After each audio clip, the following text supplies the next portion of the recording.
Sakti Indrawata. Kowe ana ngendi? Iki wis titi wajine. Utang pati nyaur pati. Ayo, endi? Paksi Sakti endi? Ayo. Paksi Sakti. Aku ning kene, Bangor.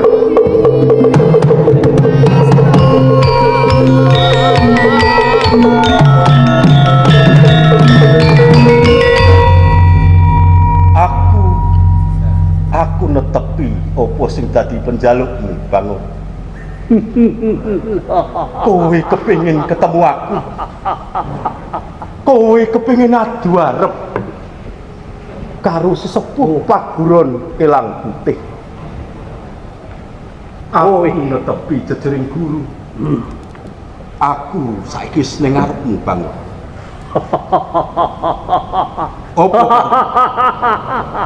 Apa karepmu? Kowe gawe banten sing ora sithik. Murid-murid paguron Elang Putih padha tok pateni.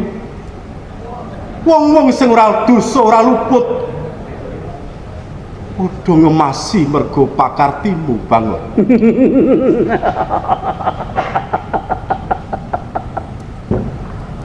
Paksi Sakti. Satriya kowe.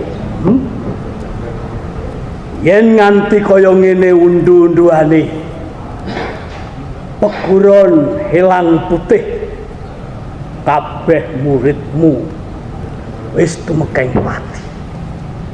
Saiki titi wancine aku nagih janji Paksi Sakti. Aku tok piloro. Lan kowe sing ndombani wong-wong kae miloro aku.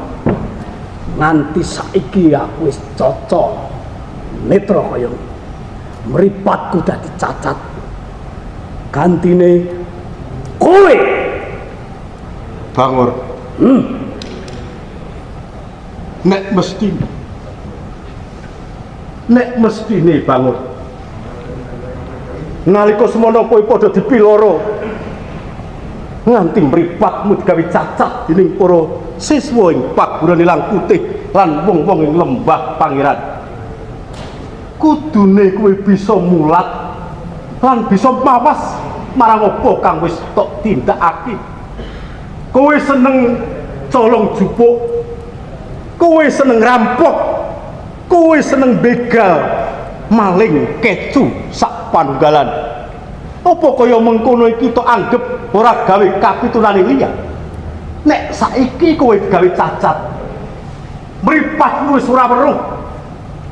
Tegese kowe ngunduh wae pakartimu dhewe, Bangor.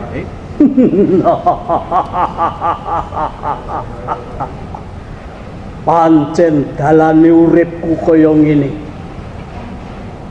Kowe sing mepeti dalanku dadi kaya ngene. Aku arep laju nerusake dalanku lan kowe sing dadi pepalang kudu mati, Paksi Sakti. Bangor. Aku guru ing paguron Elang Putih. Tegese aku kudu tanggung jawab. Nek kowe wis mateni para muridku, kowe wis gawe ora tentrem ing wewengkon lembah Pangeran. Tegese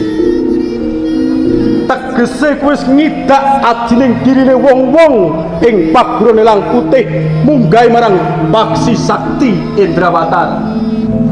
Saiki Bangor,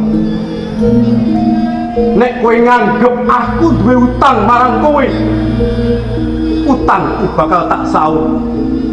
Ning semono kowe uga duwe utang marang aku, mergo pakartimu wis gawe bantening para siswa ing paguron Elang Putih. Ayo, apa karo tandingan?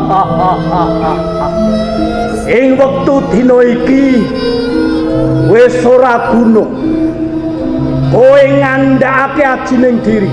5 tahun kepungkur. Apa kowe uga ngadeni adi diriku? Ayo.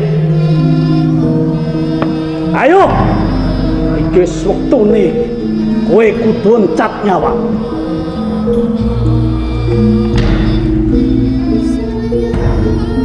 Mati.